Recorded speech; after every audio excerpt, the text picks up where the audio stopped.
Hey guys, this is Jacob here.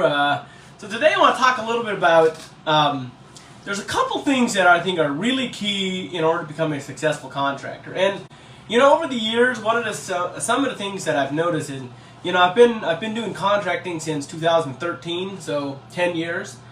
And there's a couple things that I've learned along the way, and I just want to share those things with you guys. I'm sure that you guys probably already know a lot of these things, but just something to think about. Number one, be on top of communication. This is one of the most important parts of a successful business. Is oftentimes a customer needs to be communicated with on a regular basis, depending on what their needs are. But in most cases, customers get very frustrated about the lack of communication. And this can include a couple things. Number one, when they call, answering the phone quickly and professionally makes a big difference.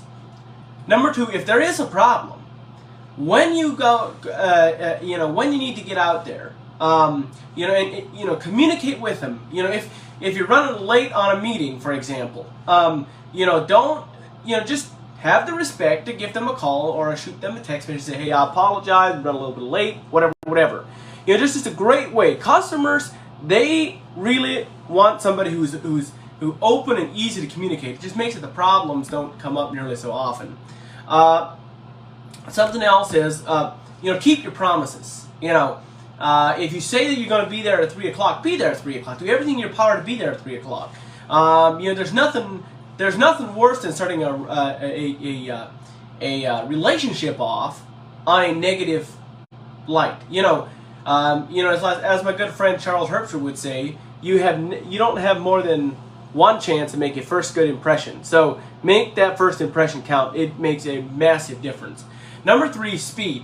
Most of the time, roofing companies, they can get, they're really busy, and, the customer calls and says, can you come look at my roof? And I'm like, well, I can get out there in 3 weeks. Well, one of the things that I've noticed about customers is that it is not necessarily the big companies that get the business. Sometimes they do. They've been around for a long time. But the reason that the majority of the time, it's not the big that eat the small, it is the fast that eat the slow.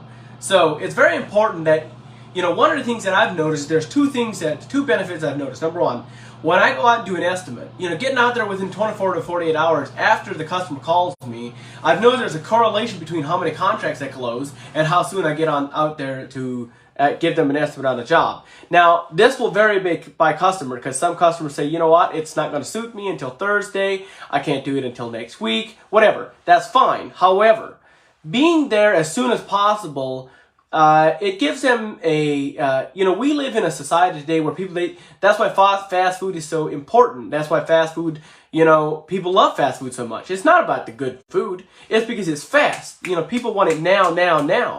And so one of the things that I've noticed is, like, if you call them and boom, you show up same day or the next day, they're like, man, this guy's on the ball, That's the kind of people that a lot of people, especially in the business industry, where that's the way people want to deal with. That's why Amazon, they're Amazon Prime. People just love, like, I want to order something today, I'll have it same day or next day.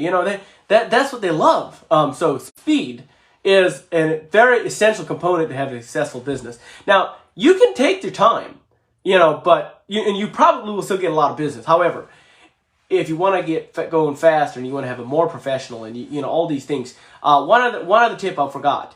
After you go look at the roof, it's just as important to get that estimate back out to them within another 24 to 40 hours. And again, it depends on the type of company, it depends on the type of service you're offering, so whatever's fast in your industry, whatever's possible, it's just something to think about, just a way to get yourself an edge in business. Number four, take care of your problems. One of our very best customers started the very first project we did for them. It was just a small project. It was like $6,000, and we went out and did it. We got done. No problem whatsoever. So they called us back. They gave us another small project. Now this problem here, man, it was such a grief. Like, it had issues. It leaked and leaked and leaked, and we couldn't figure out what's going on. Honestly, I would now be able to figure this out a lot faster, but back then I didn't have the experience that I do now. But we soon figured out what was going on, but it took us half a dozen times to figure this out and then to fix this problem. You know, by the time it was taken care of, we were out there like maybe 8 times, you know. And so, you know, when you say that you will take care of something, you absolutely take responsibility for that problem. And the sooner you do that, the less problems you'll have in the long run. And I've noticed that problems are your greatest opportunity. And, you know, the funny thing is that customer then, that same customer, ended up giving us our biggest project that we've ever had in our career. And I know for a fact that it would not have happened, that we would not have got a large project if it wouldn't have been for the fact that we took care of our problems. So problems are our greatest opportunity. And I've also noticed that if you never have any problems with a customer, you go out, you do the roof, there's no issues whatsoever. You just come out, boom, boom, boom. They forget about you because you were not memorable. But if there is a problem, you get to go out there and quickly fix their problem. It gives you an advantage in business. It gives you a major advantage in business because you get paid to serve the customer. You get paid to fix their problem. That is why you get paid to go out there and help the customer. All right. Last but not least, focusing on long-term relationships. Focusing on long-term relationships. Now, if you're in the residential industry, then it might not be quite the same. And I don't know, depending on the industry, it will vary a little bit. But focusing on long-term relationships can make a big difference on how long-term you are. Like, it can make a big difference in your business. And so I always try to, up front, you know, especially if they have got multiple projects or they've got hundreds of buildings, I'm much more worried about building a great relationship with them than I am about making a good profit on the first project. You know, I do make a profit on the first project because you don't want to set the precedent that you don't make any profit. However, you can definitely have a lower profit margin if it is a company that has many buildings. And so you don't have to spend money on marketing. You've already got that relationship built. It's all about those great key relationships that can make all the difference. So those are the 6 things that I believe are very essential for a successful contractor.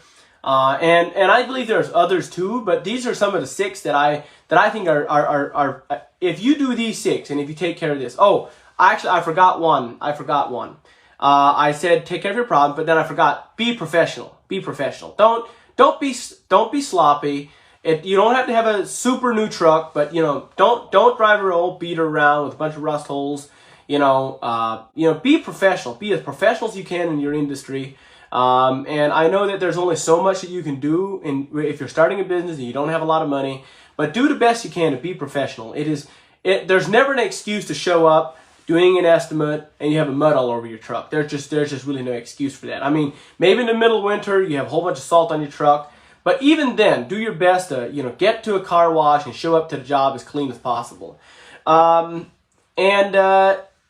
have some decent branded gear. You know, I got a shirt, I got a coat, and it doesn't, you got to figure out what works for your industry. Some people, they like a hat. They might not wear a shirt or a coat, but you know, they got their hats, and their truck might have all the branding on it. You know, figure out what works for you.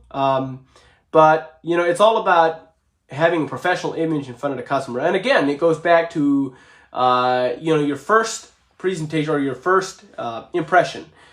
You never have a second chance to make a good first impression. So making that good first impression, you know, when you do estimates, you know, don't make it sloppy. Make it, you know, spend a little bit of time and learn how to make a nicer estimate. Type them up if you can, you know, get on the internet, get on a computer and you know, type yourself up some neat estimates. If you don't have access to a computer, you know, make sure that if you do a handwritten one, it's very neat and very orderly, not sloppy. Don't write outside the lines. Clean, clear lettering, and clear expectations of what you expect and then what the customer is expecting. You know, making sure about those things. So those are just some of the things that I think that are very successful for a contractor. So anyway, hope you guys have an incredible day, and I'll stay tuned and I'll be sharing some more information. And as always, let's keep this positive, and it's just amazing what can happen if we're positive. I believe that being positive gets us up to 80% of the way. We don't have to know all the steps, but if we're positive and we do our best, it's just amazing what can happen. You guys have a great day.